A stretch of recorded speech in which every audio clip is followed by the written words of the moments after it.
Hello बच्चों, नमस्कार। मैं हूं नारायण पटेल। आपके अपने चैनल पर आज हम बात करेंगे जवाहर नवोदय विद्यालय प्रवेश परीक्षा 2024 क्लास 6 के लिए, जिसका एग्जाम 20 जनवरी 2024 को है। इसमें गणित में मोर देन 90% बच्चे फेल होते हैं। उसी को लेकर के मैंने आज से तैयारी शुरू करा दी। अगर आप लोगों का सपोर्ट मिला तो आपको 100 से अधिक मॉडल पेपर मैं कराने वाला हूं। तो आज हमारा पहला पूर्णतः संशोधित है, जिसमें गणित का कोर्स पूर्णतः बदल चुका है। तो आज हम बदले हुए पाठ्यक्रम पर लेकर के आए हैं आपके लिए गणित के 20 प्रश्न, जो कि आपको पूछे जाते हैं। तो आइए सबसे पहले हम फटाफट इसे शुरू कर लेते हैं। देखिए, सबसे पहला प्रश्न आपके सामने है। एक थोक व्यापारी एक पैकेट बिस्किट 10 रुपए में बेचता है, परंतु 10 बिस्कुट के पैकेट का पैक 85 रुपए का। यानी अगर आप एक पैकेट लेते हो तो आपको 10 रुपए का मिलता है, अगर आप 10 पैकेट लेते हो तो आपको 85 रुपए के हिसाब से मिलता है। और एक कैंटीन वाला है जो 87 बिस्किट पैकेट मंगाना चाहता है। तो इसका मतलब ये हो 10-10 के अगर हम पैकेट बनाएंगे तो बच्चों देखिए 10 इंटू 8, 10 अठे 80 और 7 पैकेट आपको अलग से लेने पड़ेंगे। इसका मतलब ये हुआ कि आपको यहाँ पर 8 पैकेट ये लेने पड़ेंगे 10-10 वाले, और 7 पैकेट एक एक सिंगल खरीदना पड़ेगा। चूँकि एक पैकेट का मूल्य आपको है 85 रुपये, तो 85 के हिसाब से आपको ये 8 पैकेट लेने पड़ेंगे, प्लस 7 जो पैकेट है वो 10 रुपये के हिसाब से लेने पड़ेंगे। तो कुल मिला के ये आपका 680 हो जाएगा, प्लस 10 सत्ती 70 रुपये ये हो जाएगा। आप इन दोनों को जब ऐड कर दोगे तो ये आ जाएगा 750 रुपये। इसका मतलब आपको 87 पैकेट बिस्किट 87 रुपये आपको 750 रुपये के मिलेंगे, जो कि आपका ऑप्शन यहाँ पर डी वाला मिल रहा है। तो आप इस तरीके से प्रश्नों को थोड़ा सा सोचना है और उसके बाद लगाना है। अगला प्रश्न आपके सामने है। श्याम ने एक परीक्षा में राजू से 15 अंक अधिक मिले, जबकि अनिल ने उसी परीक्षा में श्याम से 10 अंक अधिक मिले। यदि उन्हें कुल प्राप्तांक 400 हो तो अनिल को कितने अंक मिले? तो अनिल के अंक निकालने के लिए सबसे पहले यहाँ पर हम राजू के अंकों को मान लेते हैं। तो मान लेते हैं जो यहाँ पर हमारा राजू है, राजू को अगर x मिलते हैं तो श्याम को, जो श्याम है उससे इसको 10 अंक अधिक मिलते हैं। तो इसमें 15 तो 15 जोड़ देंगे। और जो अनिल है, अनिल उसको जो है यानी श्याम से भी 10 अंक अधिक मिलते हैं। तो x प्लस 15 प्लस 10 तो यह आ जाएगा x प्लस 25। तो कुल मिला के इन सब का योग कितना है? 400। तो हम सभी के अंकों को जोड़ देंगे। ये आपके हो गए राजू के, और x प्लस 15 बच्चों ये किसके थे? श्याम के। और लास्ट में अनिल के अंक जो थे वो x प्लस 25 थे, लेकिन तीनों को मिला के ये 400 हुए। तो तीनों को जोड़ोगे तो आ जाएगा x 3x, 25 और 15 जोड़ोगे 40 बराबर 400। तो 3x बराबर हो जाएगा 400 माइनस 40 यानी 360। तो यहाँ से x की वैल्यू आ जाएगी 360/3, 3 एकम 3, 3 दूनी 6 यानी 120। x की वैल्यू 120 है। और अनिल के अंक पूछे जाते हैं। यहाँ पर अनिल के जो अंक होंगे, अनिल के अंक आप देख रहे थे कितने थे? x plus 25। यहाँ पर x की वैल्यू बच्चों आई थी 120 प्लस 25, कुल मिला के 145। कुल मिला के जो अनिल पाएगा वो 145 अंक पाएगा, जो कि ऑप्शन सी वाला बच्चों सही होगा। अगर मैं अगले प्रश्न की बात करूं, गुरमीत ने यह दर्शाने के लिए कि उसने 4 हफ्ते में कितने घंटे काम किया ग्राफ बनाया गया। यदि उसने 80 रुपये प्रति घंटे की दर से अर्जित किया हो तो उसे तीसरे सप्ताह में कितने पैसे मिले? अब आप अगर तीसरा सप्ताह देखोगे बच्चों, तो ये देखिए आपका यहाँ पर मैं चित्र में दिखा देता हूँ। ये तीसरा सप्ताह है ये वाला।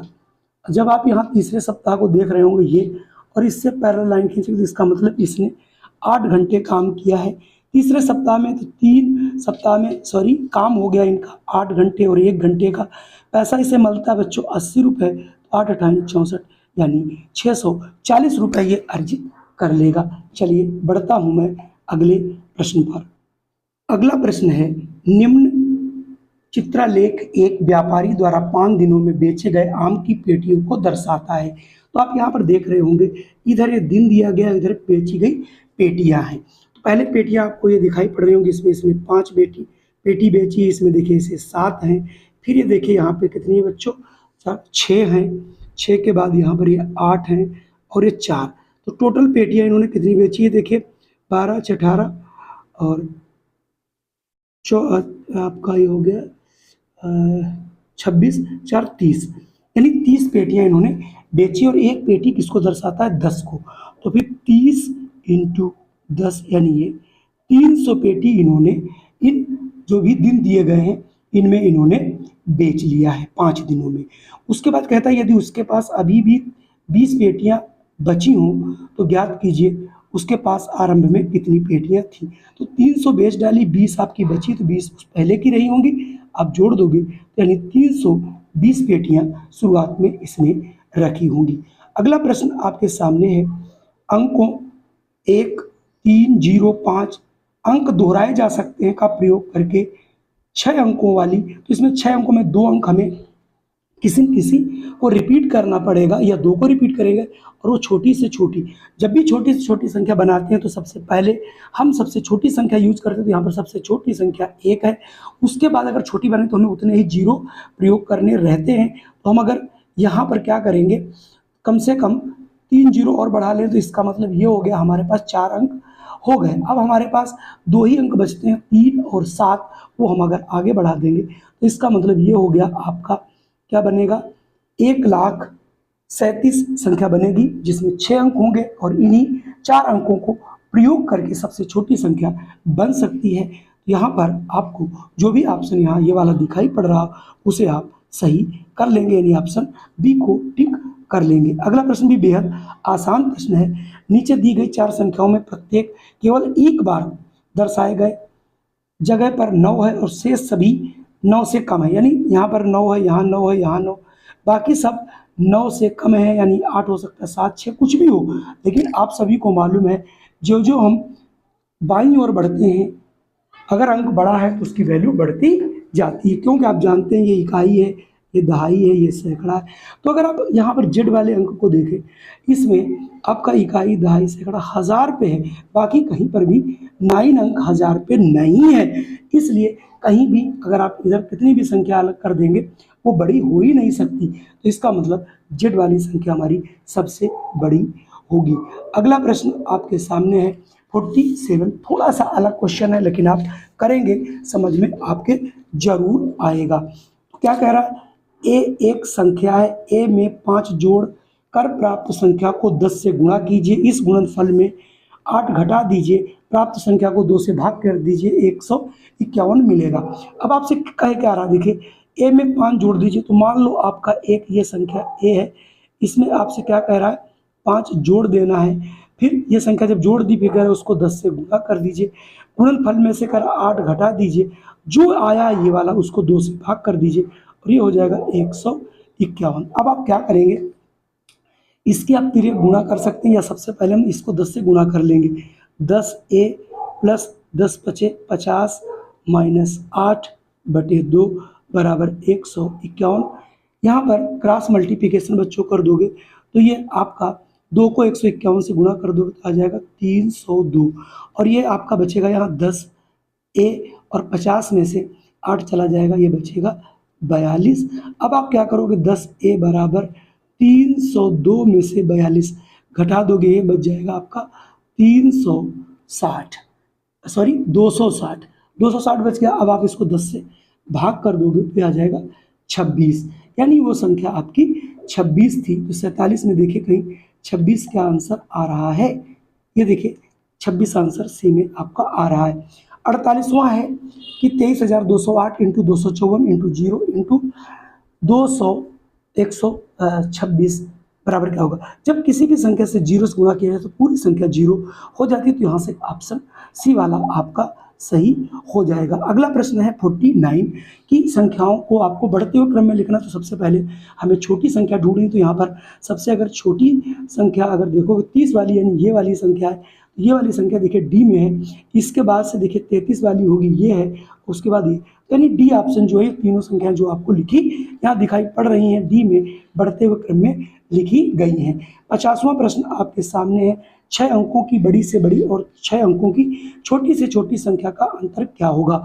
तो 6 अंकों की बड़ी से बड़ी आप 6 बार 9 को रिपीट कर लेंगे, सबसे छोटी संख्या 1 लिखने के बाद 5 जीरो लगा देंगे और उसे माइनस कर देंगे जैसा कि ये प्रश्न कह रहा है। तो आप यहाँ से 8,99,999 संख्या बनेगी, यानी 6 अंकों की सबसे बड़ी और 6 अंकों की सबसे छोटी संख्या को घटाने पर जो संख्या प्राप्त होगी वो होगी 8,99,999। ठीक, ये भी आपका ऑप्शन कहीं न कहीं यहाँ पर जरूर मिल रहा होगा। ये ऑप्शन आपको डी में दिख रहा है, तो यहाँ से आप डी ऑप्शन को चूज कर लेंगे। अगला प्रश्न आपके सामने है, अंकों 84, 14 और 70 का एलसीएम बताइए।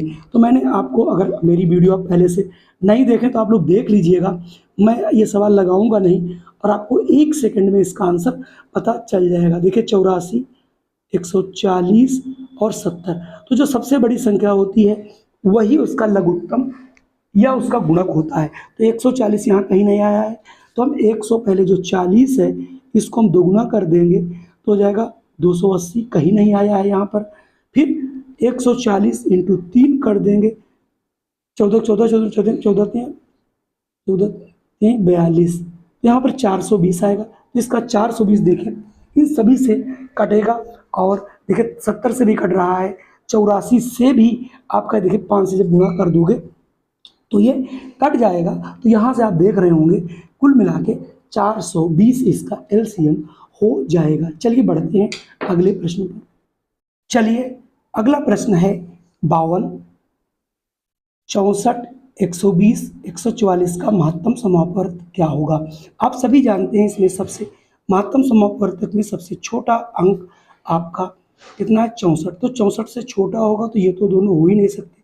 रही बात 12 से, इसको हम डिवाइड करेंगे तो 12 से पूरा पूरा डिवाइड नहीं होगा, तो इसका मतलब 12 इसका नहीं हो सकता। अब आइए 8 से देखते हैं, 8 से पूरा पूरा कट रहा है, 120 भी 8 से कट रहा है, 144 भी 8 से कट रहा है, तो इसलिए यहाँ पर 8 ही होगा। 4 क्यों नहीं होगा, क्योंकि 4 8 से छोटा है।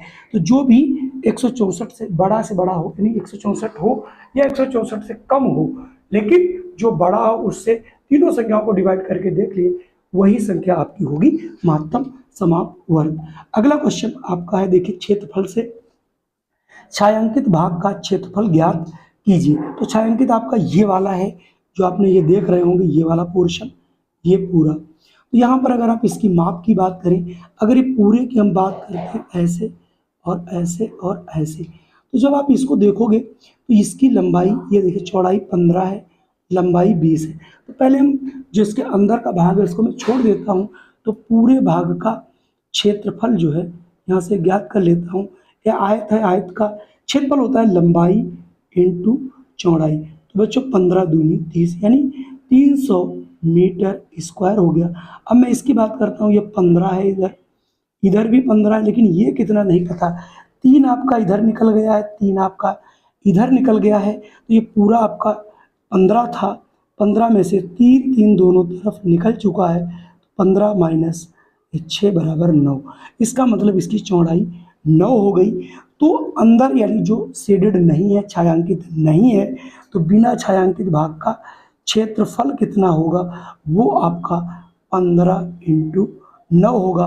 15 नवैया होता है 135, यानी 300 पूरा है, उसमें 150 भाग छायांकित नहीं है। तो आप इसको घटा देंगे तो यहाँ बचेगा 6 और ये आपका बचाएगा 165, यानी 165 वर्ग मीटर क्षेत्रफल जो ये बचा है ये छायांकित नहीं है, क्योंकि मैंने इस क्षेत्र को इसमें से निकाल दिया है। यहाँ से 165 ऑप्शन बी आपको दिख रहा होगा। रही बात क्वेश्चन नंबर 54 की, वेरी मोस्ट इंपॉर्टेंट, बहुत सरल है। अब आप देख रहे 29 इंटू 23 की मल्टीप्लाई 667 है। ठीक इसी प्रकार से अगर हम पॉइंट भी लगा दें तो मल्टीप्लाई पे कोई फर्क नहीं पड़ेगा, जो अंक हैं वो वही आएंगे। अब 2 अंक यहाँ है, 2 अंक यानी 4 अंक के बाद डेसिमल ऐसे लग जाना चाहिए। 1 अंक 2 3 4, चौथा यानी 0 लगा लेंगे तो ये आ जाएगा 0.0667। तो यहाँ पर आपका ऑप्शन सी वाला बच्चों सही होगा। चलिए बढ़ते हैं हम अगले प्रश्न पर। अगला प्रश्न भी बेहद आसान है, केवल एडिशन आपको करके देखना है और आप एडिशन इसको जैसे ही करेंगे, अगर आप इसको 10 से भाग कर लेते हो तो आपके पास ये 0.1 आ जाएगा और ये प्लस 0.11 हो जाएगा और ये 0.111 होगा। जब आप इसको ऐड करोगे 0.1 में 0.1 0.111 1 आ जाएगा, 2 आ जाएगा, 3 तो आ जाएगा 321 यानी 0.321 ऑप्शन सी में आपको दिखाई पड़ रहा होगा। अगला प्रश्न भी जो नया कोर्स जुड़ा है उसी से है कि आपके सामने ये 30 बाई 20 का एक पार्क दिखाया गया है। ठीक है, 30 बाई 20। अब आपसे पूछ रहा है यहाँ पर अंदर वाले आयत की लंबाई क्या होगी। अगर आप अंदर के आयत का जो लंबाई की बात करोगे तो बच्चों यहाँ लंबाई आपकी 30 है। ठीक है, 30 से पहले ये 2 इधर निकल गया है और देखिए सभी तरफ 2 निकला हुआ, 2 इधर है 2 ही इधर है, तो इसका मतलब ये टोटल दूरी आपकी कितनी है बच्चों 30 है। 30 में से 2 इस साइड की निकल गई और 2 इस साइड की आप निकाल दीजिए तो ये बच्चों हो जाएगा 30 माइनस 4 बराबर 26 मीटर। इसका मतलब जो अंदर वाला ये त्रिभुज है इस आयत बनेगा, ये बनेगा 26। अगर इसकी चौड़ाई पूछता बच्चों तो चौड़ाई आप देख रहे होगे ये आपकी टोटल थी 20, 20 में से 4 ये भी चला जाता तो बचता 16। दोनों प्रश्न किसी भी तरीके से पूछे जा सकते हैं, इसका क्षेत्रफल भी पूछा जा सकता था जिसे आप बहुत आसानी से निकाल सकते थे बच्चों। अगला है 13, 23 और 29 के लिए निम्न में कौन सा कथन सत्य है। तो सबसे पहले मैं देख लेता हूँ सभी अभाज्य संख्या, सभी भाज्य है, सभी सम है। देखिए सभी अभाज्य संख्या है 13, 23, 29 सभी अभाज्य हैं, भाज्य तो हो ही नहीं सकती, सम यहाँ है ही नहीं, 3 से भाज्य कोई है ही नहीं। इसका मतलब केवल और केवल ऑप्शन ए वाला यहाँ पर सही होगा। अगला प्रश्न आपके सामने, इन तीनों को आपको यहाँ पे जोड़ना है, यानी जो आप ये अंक देख रहे हो जब आप इनको यहाँ पे जोड़ोगे, यहाँ मान लो इसका एडिशन x है तो जैसे इसको जोड़ोगे तो आपका जोड़ आता है 21.7951 प्लस x इक्वल टू 21.79581।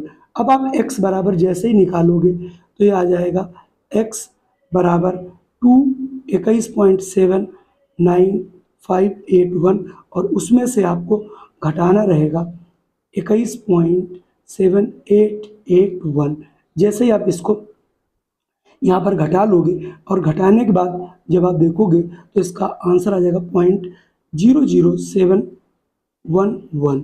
ठीक है, तो आप इसको एक बार करके देख लीजिए, इसमें कोई दिक्कत वाली बात नहीं क्योंकि बहुत छोटा प्रश्न है। चलिए बढ़ते हैं अगले प्रश्न पर। अगला प्रश्न आपके सामने है कि इकाई, दहाई, सैकड़ा, हजार, 10,000, लाख, 2,04,340 को 17 से भाग दिया जाए तो भागफल क्या होगा। चूंकि भाग है तो आप बहुत जल्दी इसको भाग कर सकते हो, 20, 43, 40 और इसको 17 से बच्चों कर दोगे भाग। 17 एक कम बच्चों कितना होता है 17, यहाँ कितना बचेगा 3 उतारोगे आप 4 तो 17 दूनी हो जाएगा 34, ये घटा दोगे फिर आप यहाँ से उतारोगे 3, भाग जाएगी नहीं तो न जाने का आप 0, फिर आप यहाँ करोगे 3, यहाँ ऊपर से लाओगे 4 हो जाएगा 34, 17 दूनी 34, ये 0 0 फिर 0 उतार के लाओगे भाग नहीं जाएगी हो जाएगा 0, तो हो जाएगा 12,020। 12,020 यहाँ पर जो भी ऑप्शन होगा वो आपका ऑप्शन सही होगा। यहाँ पर ऑप्शन आपको डी वाला देखने को मिल जाएगा, तो डी ऑप्शन यहाँ से सही है। अगर मैं अगले प्रश्न की बात करूँ, 7 के प्रथम 7 गुणजों का योगफल, यानी 7 को आपको 7 बार टेबल लिख लेनी और उसे ऐड कर देना है, यानी 7, 7 दूनी 14, 7 तियाँ 21, 7 चौक 28, 7 पन्ना 35, 7 छंग 42, 7 सती 49। 7 पूछ रहा था, देखिए 7 आप करोगे क्या, हाँ 7 से बच्चों कॉमन कर लोगे, 1 plus 2 plus 3 plus 4 plus 5 plus 6 plus 7। अब आपको इनका जोड़ पूछ रहा था, ये तो 7 अलग रहेंगे। अब ये क्या बन गया, 1 से 7 तक अंकों का योग। फार्मूला क्या होता है कि जिस अंक का जितने अंक जोड़ने हो वो लिख लो, उसमें एक जोड़ दो, 7 में जोड़ा 1, 8/2 कर दो। ये होता है n प्रथम संख्याओं का योग। तो हो जाएगा 7 इंटू 2 1 कम 2, 2 चौके 8, 7 चौक 28। जैसे गुणा करोगे 7 अठी 56 के 6, 7 दूनी 14, 5 19, 196। कुल मिला के आपका आंसर आ जाएगा 196। संभवतः आज का ये हमारा नया जो मॉडल पेपर है 100% आपको पसंद आया होगा। अगर ये पसंद आया हो तो इसे लाइक कर दीजिए, और अगर चैनल पे पहली बार हो इसे सब्सक्राइब कर लीजिए। इस प्रकार की आपको दिन प्रतिदिन वीडियो मिलती रहेंगी। जय हिंद, वंदे मातरम।